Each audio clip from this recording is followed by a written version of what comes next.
now reconvene, and I welcome via video conference representatives from the Anti-Poverty Centre. I understand that information on parliamentary privilege and the protection of witnesses and evidence has been provided to you. For the Hansard record, will you please state your full names and the capacities in which you appear today? Jaden Coonan, and I'm a policy and researcher with the Anti-Poverty Centre. My name is Kristen O'Connell. I also do research and policy for the Anti-Poverty Centre. Thank you. I'll now invite one of you to make a short, I emphasise short, opening statement, and at the conclusion of your remarks, I'll invite members of the committee to ask questions commencing with Senator Pratt. Over to you. All right, so I'd like to start by acknowledging that I'm addressing you from the lands of the Wurundjeri people of the Kulin Nation. These lands were never ceded, and I pay respect to the elders past, present and emerging. I would also like to acknowledge the peoples on whose land you stand today. So even a cursory reading of the submissions for this inquiry, they would give committee members a clear understanding that much more work needs to be done to gain the confidence of people subjected to participation requirements. Every submission says the response time is inadequate and inappropriate. That is a damning assessment. We are pleading for more time. Calls to make employment services less punitive and more helpful have been called for a long time now, and government after government has kicked the can down the road, tightening the screws on us but never responding to community needs. Now, the government has decided to finally act, but has responded to pressure from civil society by only paying lip service to our demands. The bill does not make employment services fair, nor does it make them equitable. It is a tool in the government's post-COVID shock doctrine. It is designed to create the perception that the system is being overhauled while continuing the same practices of existing draconian programs, to transfer huge sums to unethical private providers, and to deter people who need and are entitled to support from accessing the so-called safety net. This is a blatant ideological push from people who believe in individualising the social problems they create. Again, the government flaunts the fact that you only care about what is best for your political ends, not what is best for the millions of us who have little control over our different economic and social circumstances. Instead of using this to build people up, you're using it to cut us down. The new points-based system is designed to look flexible, but is confusing, and continues the failed, harmful system of mutual obligations. There are still many of the features that prevent people from getting a sustainable job, as they are stuck on the hamster wheel of government poverty performance indicators and under the boot of private employment cops.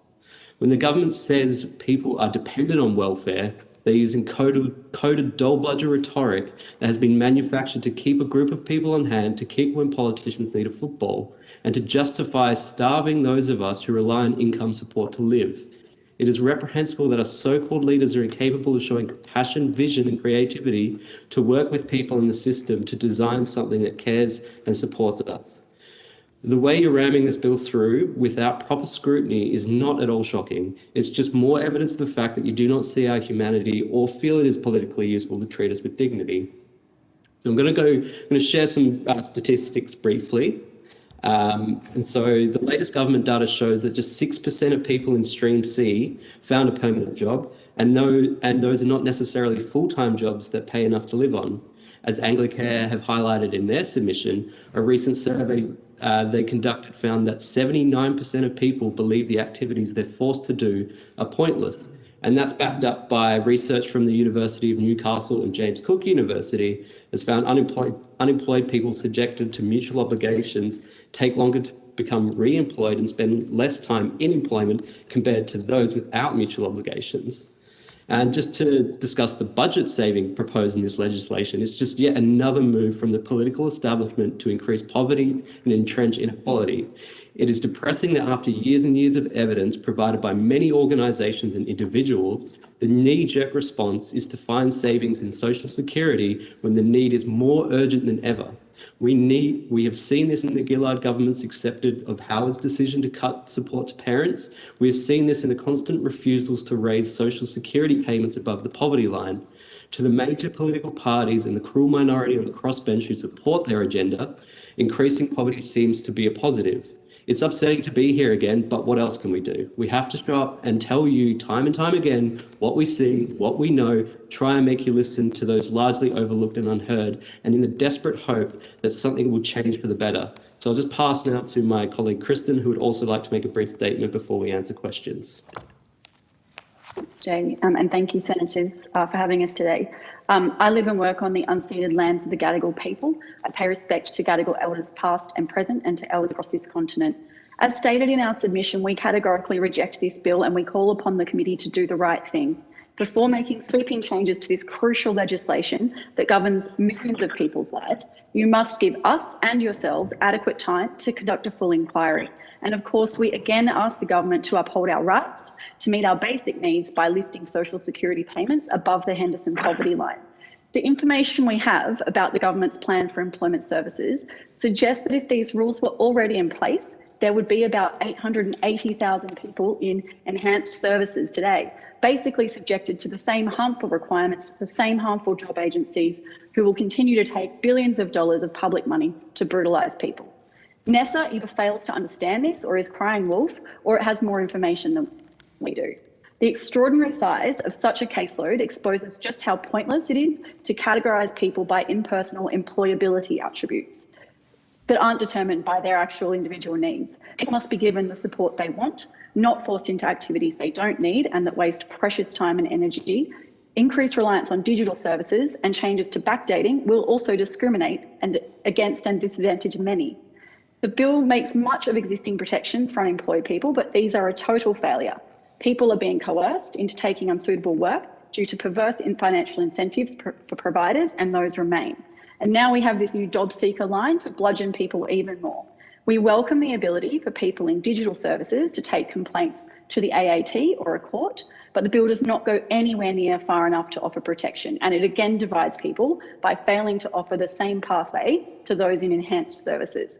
We need an independent ombudsman or similar to prevent unemployment cops policing themselves. Recently, we've seen the government make a range of choices. They chose to lift millions of people who rely on income support out of poverty, and 6 months later, they chose to throw them back into poverty. They chose to give people freedom from these mutual obligations, giving us space to look for a sustainable job. But they chose to bring back failing and costly programs that hurt people.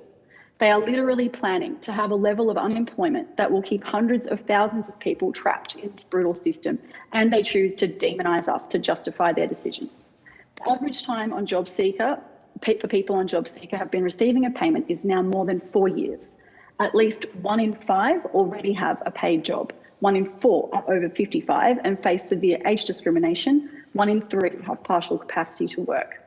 At least there are more than 250,000 disabled people on the JobSeeker payment because, as I know from personal experience, getting access to the DSP is near on impossible due to bureaucratic and rules that are designed to keep us out. These are choices. The committee would not be surprised to hear that we feel as much disdain for this process and proposal as the government feels for us. Take your responsibilities seriously and work with us to fix this broken system. Senator Pratt, you have the call. Thank you, Chair, and thank you for your evidence. I ask, please, the evidence that you've given Ms O'Donnell about the, I think, 880,000 caseload versus those in other services. Can you unpack for me your concerns around that, but also information and feedback you pick up from people participating in the online services? Thank you, Senator Pratt. The 880,000 relates to the latest figures on the number of people who've been on payments for more than 1 year. And that's, I believe, off the top of my head, sorry, I can't remember the exact stat that I looked at, but I'm pretty sure that's people on JobSeeker. I don't think it includes people on Youth Allowance Other, but it might, sorry.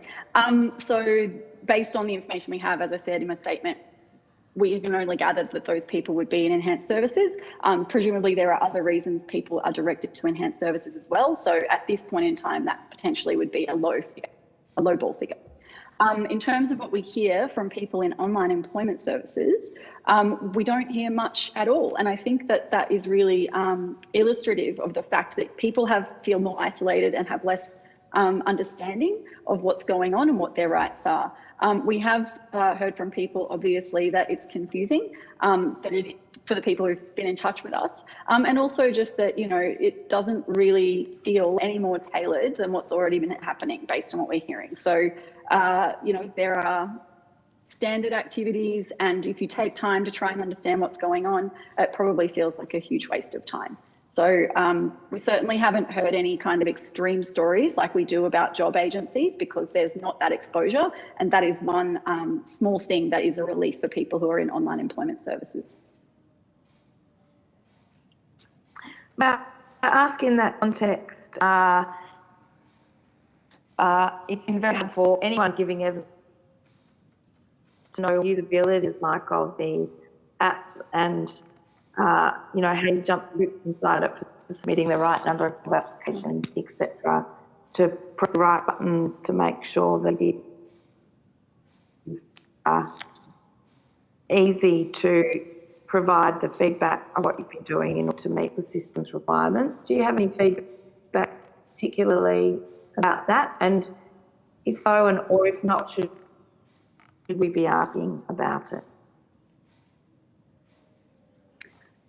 Thank you. I might also get Jay to jump in on this one, as I know he has to use it. I'm on the disability support pension. I'm over 35, so I no longer have mutual obligations. But again, like with all of these digital services, people who are older, I believe ACOS pointed out, many people, maybe it was you actually, many people don't have access to the right technology, or they lose access to that technology, or they simply can't afford to maintain technology that would allow them to participate in these systems. And again, we've heard, you know, things from the department about what they're supposedly doing to help those people. But if your first port of call is supposed to be digital, then you are going to be disadvantaged by a lack of access to that. And Jay, you might want to add something on usability of the app and meeting requirements.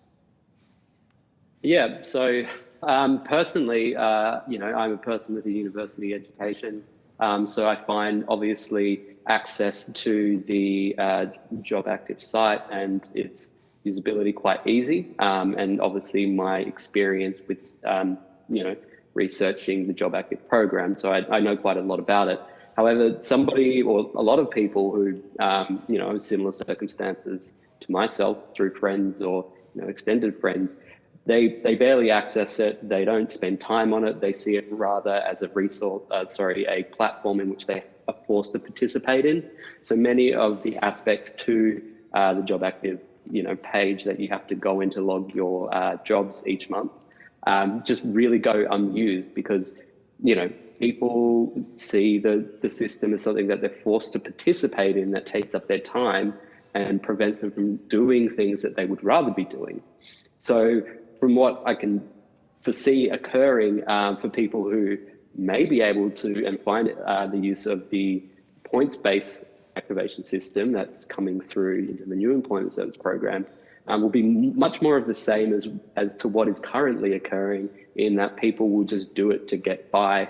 And those who do have certain barriers, rather if that's, you know, basing on their personal circumstances, whether it's access to technology, understanding of technology, you know, disabilities and so forth, then, you know, it will be quite troublesome for a lot of people, and they're just going to be put back into the current, well, with the provider, which has just been an issue for as, you know, as long as it's been around.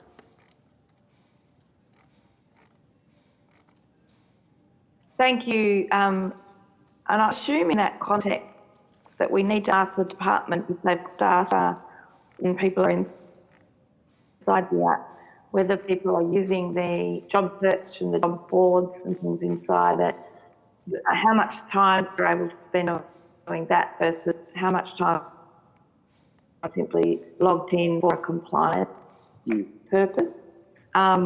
We might get them intel on that.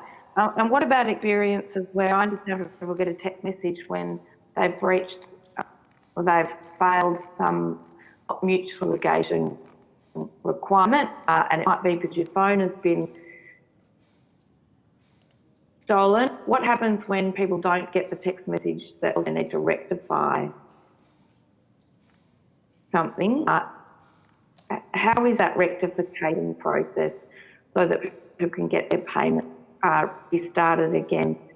And we've also had feedback about the large number of compliance issues where people have been had payments suspended, where if the provider at fault, and I imagine in some cases that it might just be that someone hasn't used their app properly or hasn't logged in at the right time. Have you got any feedback about those particular issues? Yes, so we do receive, we see a lot of screenshots of people with these messages, but as you've pointed out, not everyone gets them. One problem both with this notification system and across the board with communication from job agencies that we hear repeatedly is people are refused access to contacting their caseworker. So that might be they're not allowed to have a phone number for their caseworker, they're not allowed to have an email address for their caseworker, or even if they're trying to contact the job agency through general channels, that they will only be given an email address or only a phone number. And so not only may you be in an information vacuum because you didn't receive the information you needed, if you're trying to proactively contact those job agencies to let them know that there's a problem or to ask them what's going on, why you haven't got your payment, that's being made extremely difficult. There are lots of barriers being put in people's way. Of course, like we've seen the data in before COVID, about a quarter of payment suspensions having had nothing to do with non-compliance. And that just shows, like, I think the scale of error, probably partly because there are some job agencies that don't take their responsibilities very seriously, but maybe also because the digital interfaces that the department has provided them are not very good and are difficult to use. So again, like these problems, as you've noted, are massive, and we need to, one point I want to make is that all of these communications in every direction, both from the person on payments to their job agency and to the department, and from both the department and job agencies to the person on a payment, all need to be done by both email and telephone number, by text message. People need to have access to multiple forms of communication, or these kinds of problems can really cause horrible outcomes of payments being lost. And I just add to that, from personal experience, I was sent a text message one time saying that I was at risk of losing my payment if I did not make contact. And the number that I was given to contact was a hotline, and obviously I was forced to sit on hold. When I came through, I had to tell the person on the other end why I was calling, and then I was redirected into the specific agency in which oversaw my case. Didn't speak to my agent directly. Spoke to a couple of different people trying to explain the situation, that I hadn't signed my job plan because I hadn't been sent it, and that I'd asked for an extension. And it was kind of just this circular thing until we got to the point where it was just like, okay, well, yeah, no worries. This wasn't your fault. Don't worry, your payment's not going to be cut off. Make sure it's done by this date. So it can be, had I not received that message in time, in the 2-day period, which is now in place, it would have been concerning and shocking. But again, I have the resources. I don't suffer from anxiety, which, a lot of people who are on payments actually do. So when they see these messages, their instant thought is to panic. Their instant natural reaction is to panic that something is horrible is going to occur. So then there needs, the purpose of mutual obligations and so forth, obviously, are pointless, but they cause such an untold and emotional and mental strain, which, in the Productivity Commission report into mental health, was one of the recommendations was to, to look at forms of social exclusion as impacting mental health. And I believe that mutual obligations are just that. They impact people's ability to be included within society because they're demonized by them. I just want to add something Ms. on Coonan, can anxiety. I ask how long you spent on the phone approximately? Approximately from memory, it would have been up to half an hour in total on a Friday morning. And you spoke to a large number of people get the issue resolved. Yes. In my experience, you go around a full circle in some of these systems, and it's not necessarily resolved while you're on the phone. May I ask, have you ever received outbound calls from the digital service team? If you're in the digital service? No, I'm not in the digital service because I'm in the Melbourne metro area. But I've never. Yeah, no. Yeah, but you've got a face-to-face service provider, but of course, like other jobs, because you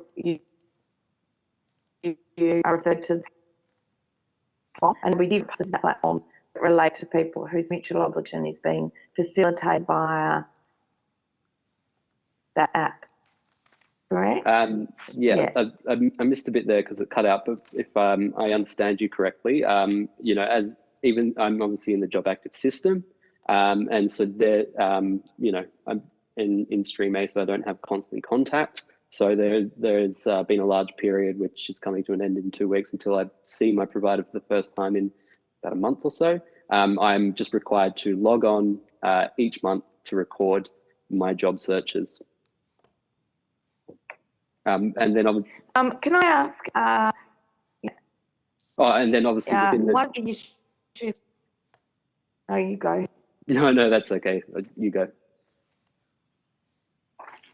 I wanted to ask, one of the changes to legislation is a different emphasis on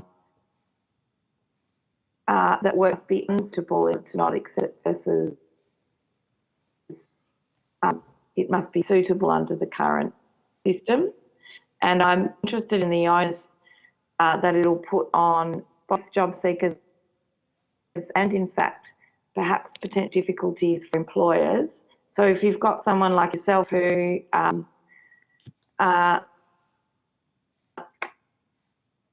you might be a few weeks away from a great job and you've got to put a lot of effort to the right job applications, to the kind of thing that you know you're fit to doing, but because you've got to meet your 20 months, you put in for other less skilled work, you're offered a job in that less skilled work, you have to take it but actually that job's just around the corner and you leave that job so more quickly because you accept a better job offer.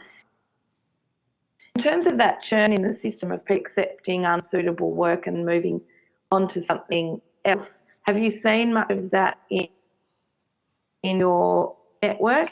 And what do you think that might mean for employers taking on people for whom the job's not suitable, it's just not completely unsuitable?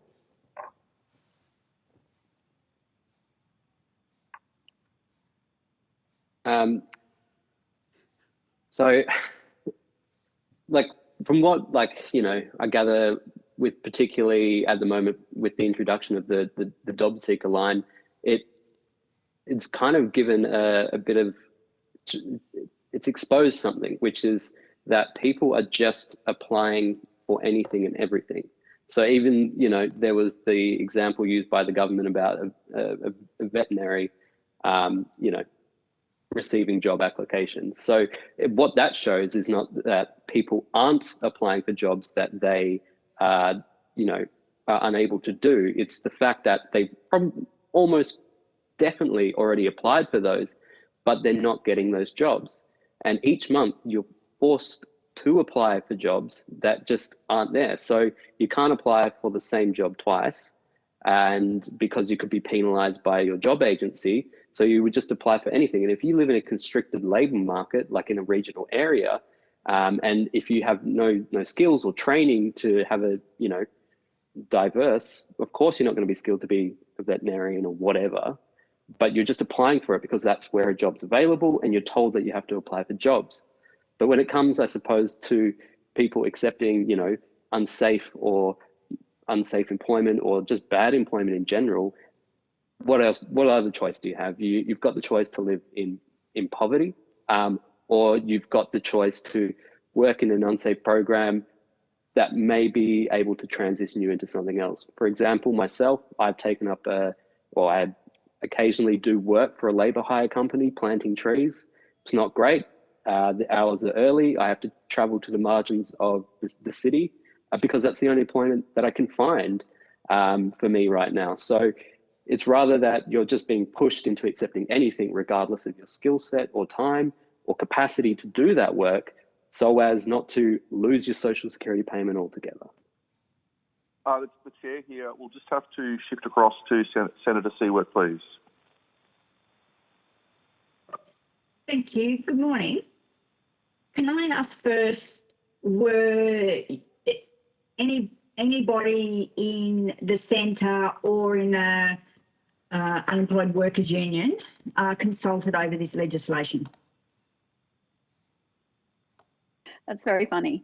No, we were not. Didn't mean to be. Yeah, at no point has the Unemployed Workers Union or the Anti-Poverty Centre been contacted, and my involvement in the union now has been well over a year. We actually, I think Jay can clarify the date, but we were kicked off the consultation group when the government decided to change it, and my understanding is that there are now only organisations that receive government funding on that group, which makes it very difficult to be highly critical, obviously, of what's going on.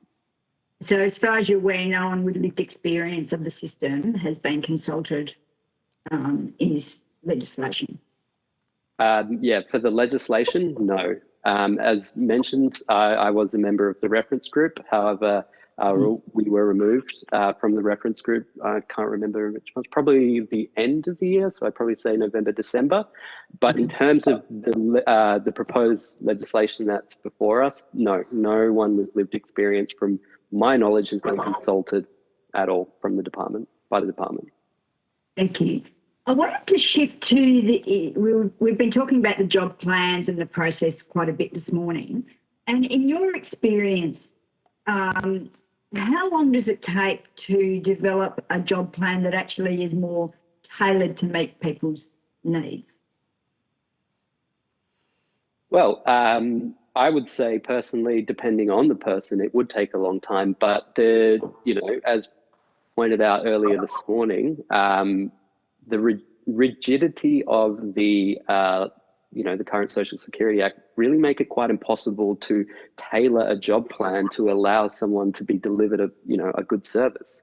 Rather, it's just it's quite straightforward that you're just given a piece of paper, or whether it's on your laptop, you read through it and then you sign it off. It's then after, whether you do your job seeker snapshot and whatnot, that there may be changes to it. But again, if you don't know these, or it's not explained to you, which is largely the case, then you don't get that, you don't have the ability to alter or specify the job plan, because they're all the same at the end of the day. And I would just say we've had a story this week from someone. So some of the tailoring is actually really negative. One thing we heard this week is from a person who's been pushed or referred by their provider, which is APM, to use a service that we've had a very brief look into that looks extremely suspicious, which is recently established, providing so-called health services to job agencies to activate their caseload. And this person is resisting putting that in their job plan, but is being essentially told that they have to. So that's a version of tailoring that shows how negative these things can be if they're not actually led by the job seeker themselves. So did you we say do health services? Did you? Correct. Sorry, health services. So that yes, in that they are being required to go to a health service. Yes. So this person. Yeah, this person is in disability employment services on the job seeker payment, has been receiving through they get their own mental health treatment. They have their own doctor, and they have been getting that treatment for a long time. That doctor provides them with evidence that gives them exemptions from mutual obligations or lowers their mutual obligation requirements. their job agency is now saying that they must go to a doctor, supposedly a doctor. I've looked at the website. Not everyone involved in that organisation is a doctor or not a relevantly qualified one. To get Can I treatment. ask what the company? Yes, I believe. Just give me 2 seconds and I'll pull that up for you. I'm just interested to know if there are financial links between the two companies, or, Yeah. or if in referring that to that company, there's a system that also enables a drawdown on behalf of that client from government, links back to both two companies. I would add that when we looked at the people who are involved, who are listed on the website as being involved in this organisation, and it's called *2 Work with no spaces. It is a subsidiary of a very large group called Better Health Generation. And the people listed on that website include a number of people in senior management who have past experience in employment services. Could you give us as much information as possible on that? Send it to the Secretariat. Yeah, I'll ask the person whether they're willing to provide direct evidence, but we can provide as much information as they've given us and ask them for more. And is this the first time you've come across this particular issue? I had actually heard the name of the organisation before, and I think it had basically just been, floating around, people kind of mentioning it, but never been given any specific information. And this person essentially just is frustrated and reached out to me for support this week. So yeah, I'll go back to them after we finish here. That'd be appreciated. Just briefly, in that context,